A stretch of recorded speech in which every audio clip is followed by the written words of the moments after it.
Guys, क्या आपको पता है कि डीजल इंजन का आविष्कार रुडोल्फ डीजल ने किया था? लेकिन अफसोस की बात यह है कि 1913 में रुडोल्फ डीजल ने सुसाइड कर लिया था। और सुसाइड का रीजन जान के आप लोग हैरान रह जाओगे। रुडोल्फ डीजल को यह लगता था कि जो डीजल इंजन का आविष्कार उन्होंने किया है वो बेकार है, फिजूल है, कभी काम नहीं आने वाला। सिर्फ इसी वजह से उन्होंने सुसाइड कर लिया था, बहुत जल्दी हार मान ली। अब 2018 की रिपोर्ट सुनिए। 2018 की रिपोर्ट के अनुसार पूरी ही दुनिया के 60% व्हीकल्स में डीजल इंजन लगा हुआ है। इसीलिए कहते हैं इतनी जल्दी हार नहीं माननी चाहिए। किस्मत का पहिया कब पलट जाए किसी को नहीं पता। एक बार एक फौजी से एटीएम गार्ड ने पूछा कि भाई आप डेली आते हो और 100 रुपए निकालते हो, इससे बढ़िया आप जरूरत के हिसाब से एक साथ क्यों नहीं निकाल लेते? तो उसके बाद जो फौजी ने जवाब दिया ना, वो आप लोगों को सुनना चाहिए।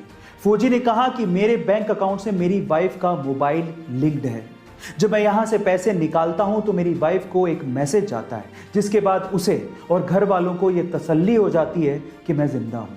गाइस, फौजियों की भावनाओं को समझिए। वो सिर्फ हमारे लिए और देश की रक्षा करने के लिए ऐसी जगहों पर, ऐसी कंडीशंस में रहते हैं। तो आज हमारे सब फौजी भाइयों के लिए एक सैल्यूट तो बनता है। इलाज में होने वाले भारी भरकम खर्च की वजह से आज बीमार होने में भी डर लगता है। इंडिया में आज भी ऐसे लोग हैं जो कि जब तक बहुत ज्यादा बीमार नहीं हो जाते, यानी कि पानी सर के ऊपर से नहीं चला जाता, तब तक वो डॉक्टर के पास जाते ही नहीं है।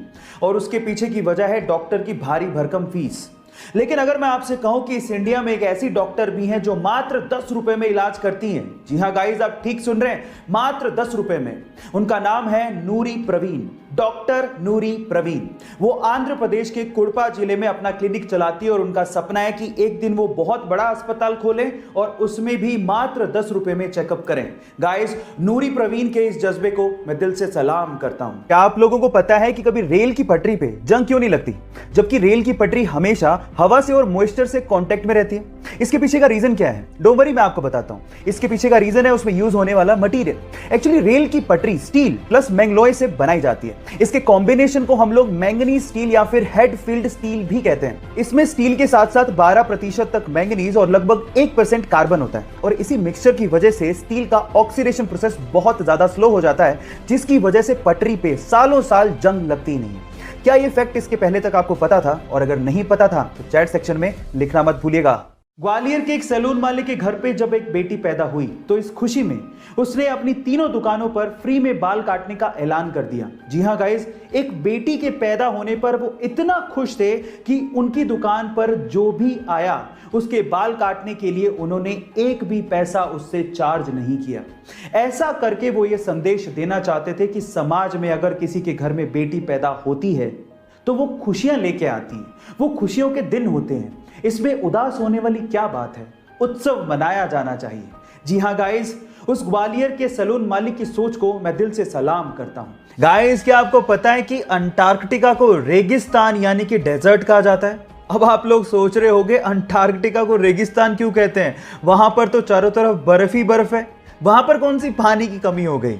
तो थांबा, मैं आपको आपकी जानकारी के लिए बता दूं कि हम मानते हैं कि भैया स्नो बर्फ होती है, लेकिन स्नो की कंजप्शन आपको हाइड्रेट करने की बजाय डिहाइड्रेट कर देती है। जी हां गाइस, आप ठीक सुन रहे हैं। जब आप स्नो की कंजप्शन करते हैं तो आपके शरीर को उसे पानी में बदलने में ज्यादा एनर्जी लगती है, जो स्नो के हाइड्रेटिंग इफेक्ट को नलीफाई कर देती है ना? ये इंटरेस्टिंग फैक्ट। ये फैक्ट जान के आपको कैसा लगा चैट सेक्शन में लिखना मत भूलिएगा।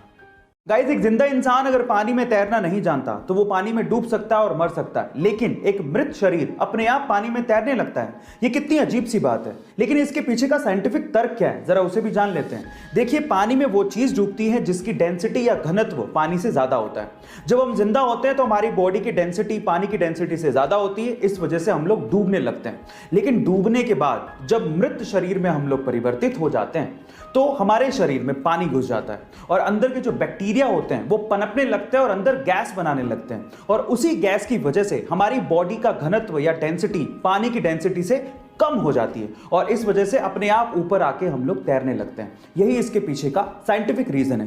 क्या इसके पहले तक के फैक्ट आप जानते थे? और अगर नहीं जानते थे तो चैट सेक्शन में जरूर लिखिएगा। और ऐसे अमेजिंग वीडियोस के लिए यूट्यूब पे हमारे चैनल को सब्सक्राइब कर लीजिएगा। और अगर आप इंस्टाग्राम पे देख रहे हैं तो मुझे फॉलो करना मत भूलिएगा। मिलते हैं अगली वीडियो में।